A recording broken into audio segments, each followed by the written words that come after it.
गुरुर्ब्रह्मा गुरुर्विष्णुः गुरुर्देवो महेश्वरः गुरु साक्षात् परं ब्रह्म तस्मै श्री गुरुवे नमः।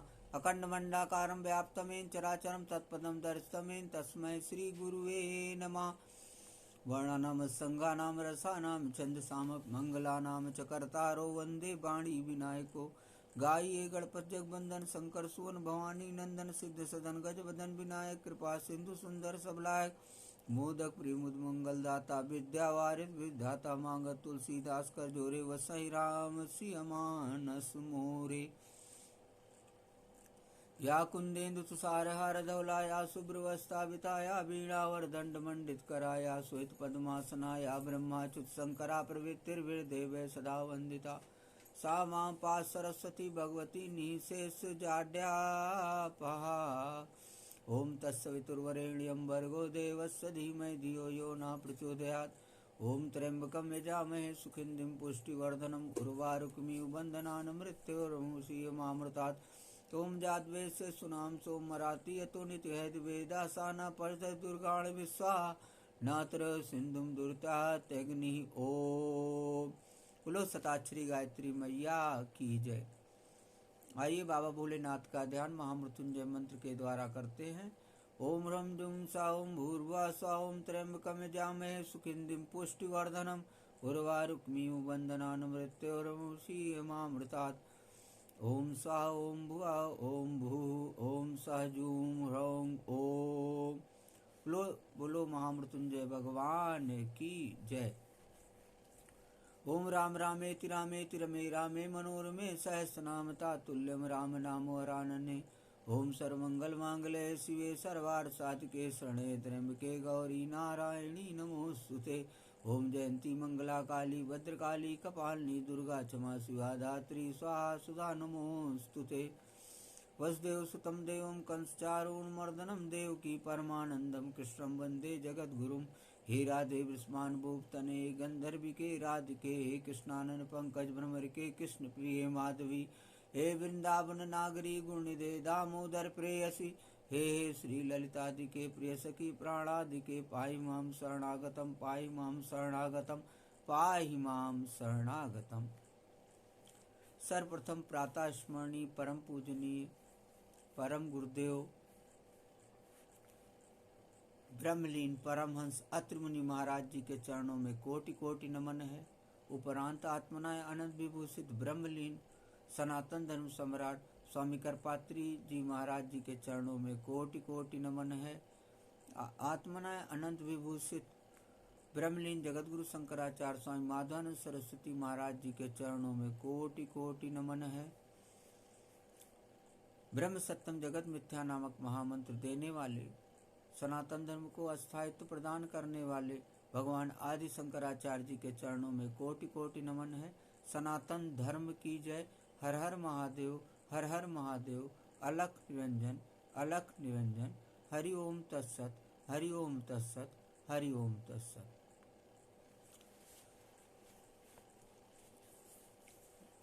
विगत कई दिनों से आप लोगों को मैं संपूर्ण श्रीमद् भागवत कथा सुना रहा हूँ, जिसमें श्रीमद् भागवत महापुराण का सर्वप्रथम मैंने 11 स्कंद लिया, जिसके 31 अध्याय की कथा एक अध्याय की कथा मैंने आप लोगों को सुनाई। 11 स्कंद में 31 अध्याय थे।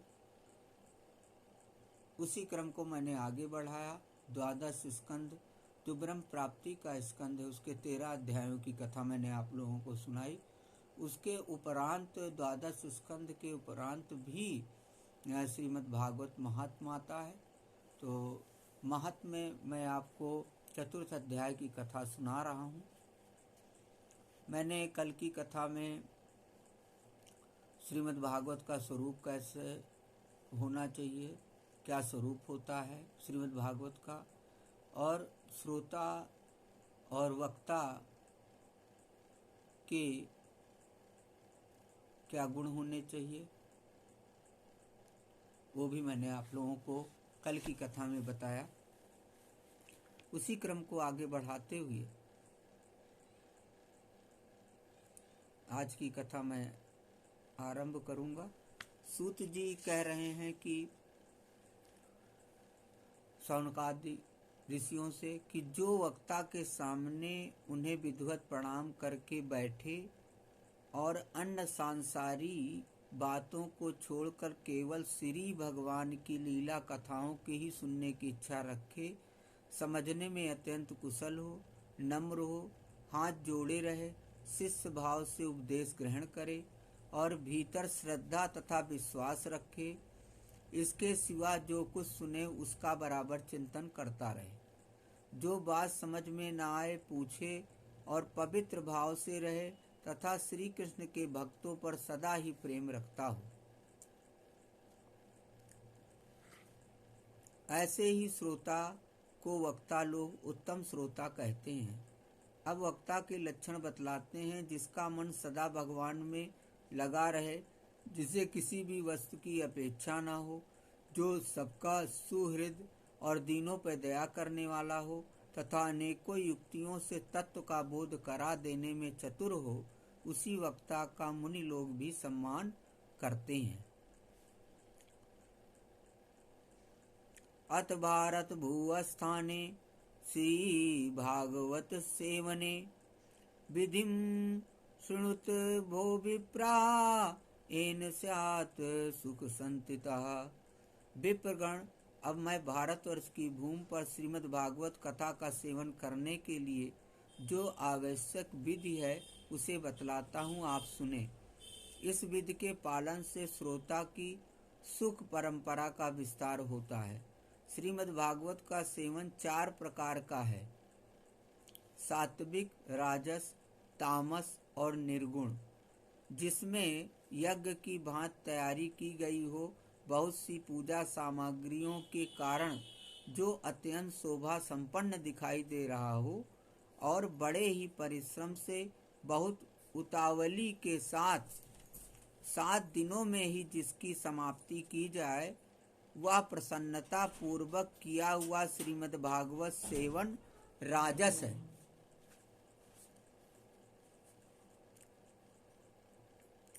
एक या 2 महीने में धीरे धीरे कथा के रस का आस्वादन करते हुए बिना परिश्रम के जो श्रवण होता है, वह पूर्ण आनंद को बढ़ाने वाला सात्विक सेवन कहलाता है। मासे निरुतना वापि श्रवणम स्वाद संयुतम सात्विकम यद नायासम समस्तानंदवर्धनम। तामस सेवन वह है जो कभी भूल से छोड़ दिया जाए और याद आने पर फिर आरंभ कर दिया जाए। इस प्रकार 1 वर्ष तक आलस और अश्रद्धा के साथ चलाया जाए। यह तामस सेवन भी न करने की अपेक्षा अच्छा और सुख ही देने वाला है। जब वर्ष, महीना और दिनों के नियम का आग्रह छोड़कर सदा ही प्रेम और भक्ति के साथ श्रवण किया जाए, तब वह सेवन निर्गुण माना गया है। वर्ष मासादि नानानाम तु विमुच्य नियमाग्रहम सर्वदा प्रेम भक्तेव सेवनम निर्गुणम मतम। राजा परीक्षित और सुखदेव के संवाद में भी जो भागवत का सेवन हुआ था, वह निर्गुण ही बताया गया है। उसमें जो 7 दिनों की बात आती है, वह राजा की आयु के बचे हुए दिनों की संख्या के अनुसार है, सप्ताह कथा का नियम करने के लिए नहीं। भारतवर्ष के अतिरिक्त अन्य स्थानों में भी त्रिगुण, सात्विक, राजस और तामस अथवा निर्गुण सेवन अपनी रुचि के अनुसार करना चाहिए। तात्पर्य यह है कि जिस किसी प्रकार भी हो सके श्रीमद् भागवत का सेवन, उसका श्रवण करना ही चाहिए। जो केवल श्री कृष्ण की लीलाओं के ही श्रवण, कीर्तन एवं रसास्वादन के लिए लालायित रहते और मोक्ष की भी इच्छा नहीं रखते, उनका तो श्रीमद् भागवत ही धन है।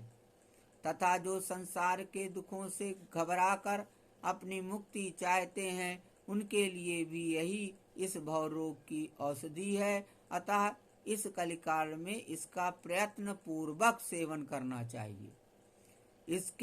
इनके अतिरिक्त जो लोग विषयों में ही रमण करने वाले हैं, सांसारिक सुखों के ही जिन्हें सदा चाह रहती है, उनके लिए भी अब इस कलयुग में सामर्थ्य, धन और विधि विधान का ज्ञान न होने के कारण कर्म मार्ग से मिलने वाली सिद्धि अत्यंत दुर्लभ हो गई है। ऐसी दशा में उन्हें भी सब प्रकार से अब इस भागवत कथा का ही सेवन करना चाहिए। या श्रीमद् भागवत की कथा धन, पुत्र, स्त्री, हाथी, घोड़े आदि वाहन, यश, माकान और निष्कंटक राज्य भी दे सकती है। सकाम भाव से भागवत का सहारा लेने वाले मनुष्य इस संसार में मनोवांछित उत्तम भोगों को भोग कर अंत में श्रीमद् भागवत के ही संग से श्री हरि के परम धाम को प्राप्त हो जाते हैं। यत्र भागवती वार्ता एचा तच्छिवणे रता तेषां संसेवनं कुर्याद् देहेन च धनेन च। जिनके यहाँ श्रीमद् भागवत की कथा वार्ता होती हो तथा जो लोग उस कथा के श्रवण में लगे रहते हों, उनकी सेवा और सहायता अपने शरीर और धन से करनी चाहिए। उन्हीं के अनुग्रह से सहायता करने वाले पुरुष को भी भागवत सेवन का पुण्य प्राप्त होता है। कामना दो वस्तुओं की होती है, श्री कृष्ण की और धन की। श्री कृष्ण के सिवा जो कुछ भी चाहा जाए यह सब धन के अंतर्गत है, उसकी धन संज्ञा है। श्रोता और वक्ता भी दो प्रकार के माने गए हैं, एक श्री कृष्ण को चाहने वाले और दूसरे धन को। जैसा वक्ता वैसा ही श्रोता भी हो तो वहाँ कथा में रस मिलता है, अतः सुख की वृद्धि होती है। यदि दोनों विपरीत विचार के हों तो रसाभास हो जाता है, अतः फल की हानि होती है। किंतु जो श्री कृष्ण को चाहने वाले वक्ता और श्रोता हैं, उन्हें विलंब होने पर भी सिद्धि अवश्य मिलती है। पर धनार्थी को तो तभी सिद्धि मिलती है जब उनके अनुष्ठान का विधि विधान पूरा उतर जाए। श्री कृष्ण की चाह रखने वाला सर्वथा गुणहीन हो और उसकी विधि में कुछ कमी रह जाए तो भी यदि उसके हृदय में प्रेम है तो वही उसके लिए सर्वोत्तम विधि है। सकाम पुरुषों को कथा की समाप्ति के दिन तक स्वयं सावधानी के साथ सभी विधियों का पालन करना चाहिए। भागवत कथा के श्रोता और वक्ता दोनों के ही पालन करने योग्य विधि यह है, प्रतिदिन प्रातः काल स्नान करके अपना नित्य कर्म पूरा कर लें, फिर भगवान का चरणामृत पीकर पूजा के सामान से श्रीमद् भागवत की पुस्तक और गुरुदेव व्यास का पूजन करें। इसके पश्चात अत्यंत प्रसन्नता पूर्वक श्रीमद् भागवत की कथा स्वयं कहें अथवा सुने। दूध या खीर का मौन भोजन करें, नित्य ब्रह्मचर्य का पालन और भूमि पर शयन करें, क्रोध और लोभ आदि को त्याग दें।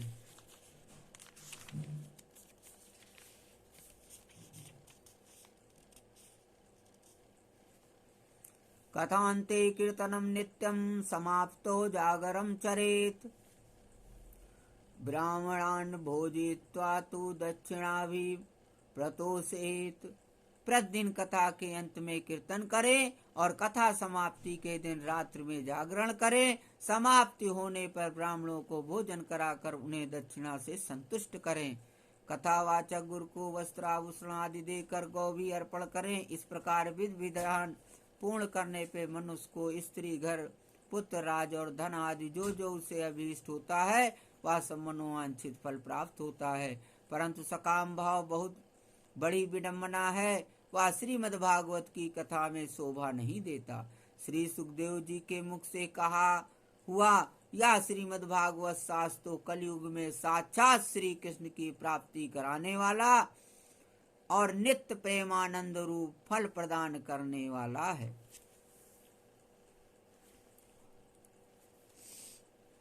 अब यहाँ पे समाप्त मिदम श्रीमद् भागवत महात्म्यम। हरि ओम तत्सत। यहाँ पे श्रीमद् भागवत का महात्म द्वादश स्कंद के उपरांत यहाँ पे पूर्ण होता है। आइए थोड़ा संकीर्तन करते हैं। श्री कृष्ण गोविंद हरे मुरारे, हे नाथ नारायण वासुदेवा। श्री कृष्ण गोविंद हरे मुरारे, हे नाथ नारायण वासुदेवा। श्री कृष्ण गोविंद हरे मुरारे, हे नाथ नारायण वासुदेवा। वृंदावन चंदा भजो राधे गोविंदा भजो, गोपी कृष्ण वल्लभ श्याम, जय जमुना जय राधे श्याम। वृंदावन चंदा भज राधे गोविंदा भजो, गोपी कृष्ण वल्लभ श्याम, जय जमुना जय राधे श्याम। नदिया अपार राधे पार मोहि करियो, नदिया अपार राधे पार मोहि करियो। हम इस पार राधे तुम उस पार राधे, पार मोहि करियो, पार मोहि करियो। नदिया अपार राधे पार मोहि करियो। वृंदावन चंदा भजो राधे गोविंदा भजो, गोपी कृष्ण वल्लभ श्याम, जय जमुना जय राधे श्याम। राधा कृष्ण मंगलम, राधा कृष्ण मंगलम, गोपी कृष्ण मंगलम, गोपी कृष्ण मंगलम। राधा कृष्ण मंगलम, गोपी कृष्ण मंगलम, राधा कृष्ण मंगलम, गोपी कृष्ण मंगलम। वृंदावन चंदा भजो राधे गोविंदा भजो, गोपी कृष्ण वल्लभ श्याम, जय जमुना जय राधे श्याम। श्री कृष्ण गोविंद हरे मुरारे, हे नाथ नारायण वासुदेवा। हे चक्रधर हे चक्रपाणि हे चक्रयुधारी, ओम सुदर्शन चक्राय नमः।